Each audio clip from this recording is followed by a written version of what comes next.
Halo sahabat YouTuber, ketemu lagi dengan video saya Rudito TV, channel inspiratif untuk kita semuanya.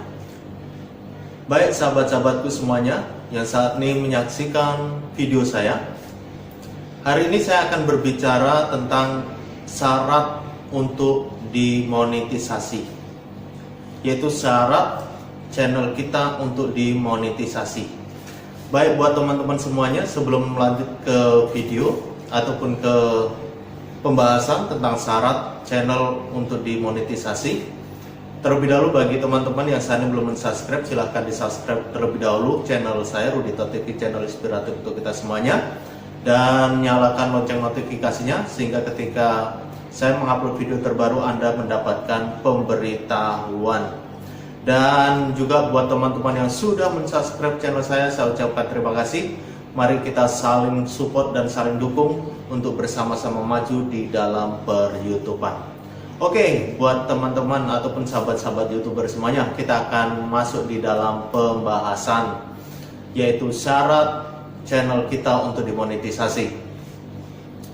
Dua syarat mutlak ya, dua syarat mutlak channel YouTube kita untuk dimonetisasi adalah, yang pertama, channel YouTube kita memiliki 1000 subscriber ya.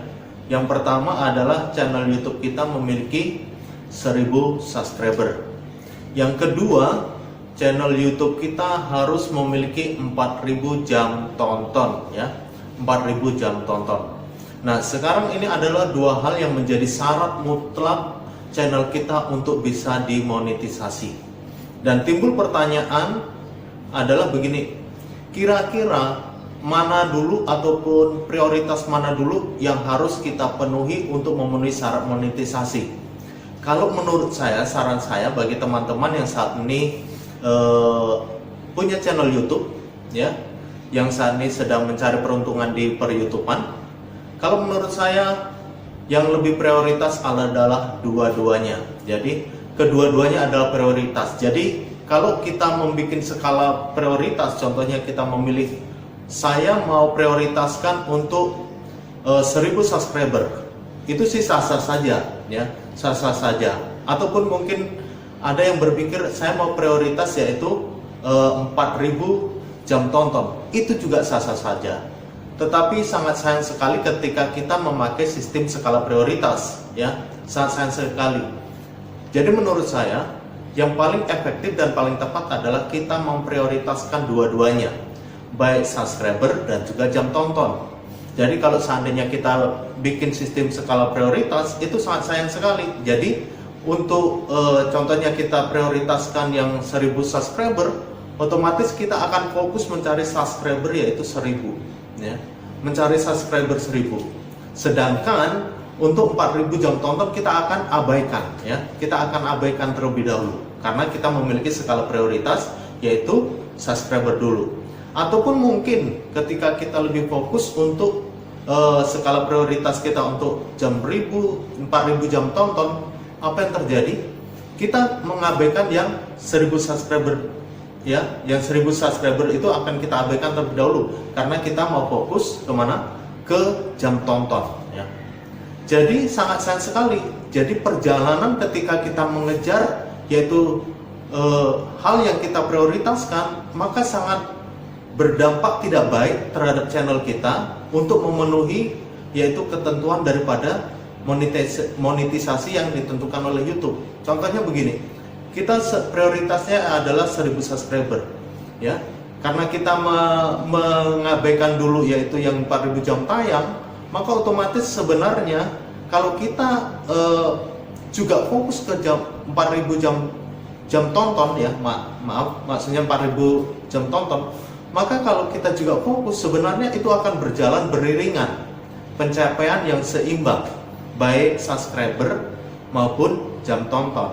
Tapi coba kalau kita cuma prioritaskan dulu subscriber, pasti kita tidak akan aktif di satu sisi. Sementara untuk dua hal ini harus dipenuhi dalam waktu yang bersamaan. Ingat itu ya. Dua hal ini baik 1000 subscriber dan juga 4000 jam tonton itu harus dipenuhi dalam waktu yang bersamaan. Makanya sebenarnya kita tidak bisa membuat skala prioritas subscriber dulu atau jam tonton dulu, nggak bisa.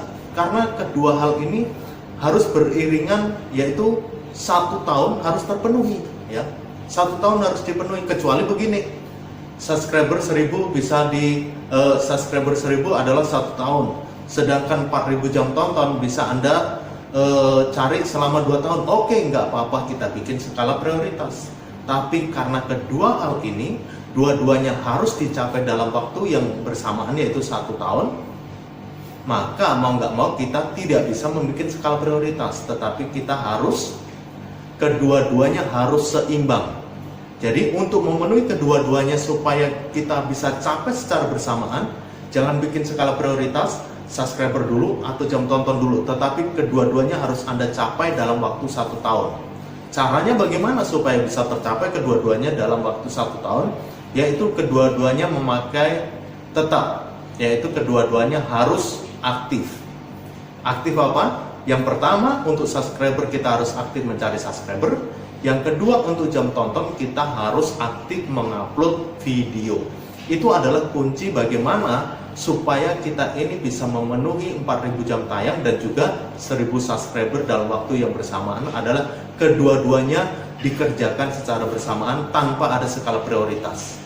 Jadi bagi teman-teman yang saat ini sudah membuat sistem skala prioritas, rubah itu, ya, karena sangat merugikan di satu sisi. Memang menguntungkan di satu sisi, tapi rugi di sisi lain, ataupun menguntungkan di subscribernya, rugi di jam tontonnya, ataupun menguntungkan di jam tontonnya, rugi di subscribernya. Itu dia. Makanya kalau kita membuat skala prioritas harus dirubah. Kedua-duanya harus berjalan beriringan, karena kedua-duanya harus dicapai dalam waktu yang bersamaan, yaitu cuma diberikan kesempatan 1 tahun.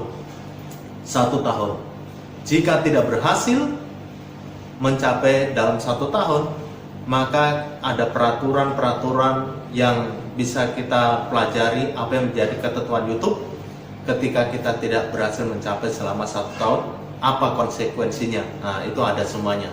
Jadi buat teman-teman semuanya, inilah adalah syarat mutlak untuk dimonetisasi adalah 1000 jam tayang, 1000 subscriber dan 4000 jam tonton. Itu adalah syarat mutlak. Jadi mari kita kejar keduanya secara bersamaan dan berimbang tanpa membuat skala prioritas. Oke? Terima kasih buat teman-teman yang sudah menyaksikan channel saya Rudito TV. Mari buat teman-teman yang belum mensubscribe channel saya, silahkan di-subscribe dan juga silahkan like, komen dan juga nyalakan lonceng notifikasinya, sehingga ketika saya mengupload video terbaru Anda mendapatkan pemberitahuan. Baik, terima kasih yang sudah menonton dan sampai ketemu lagi dengan video-video saya selanjutnya. Dadah, terima kasih.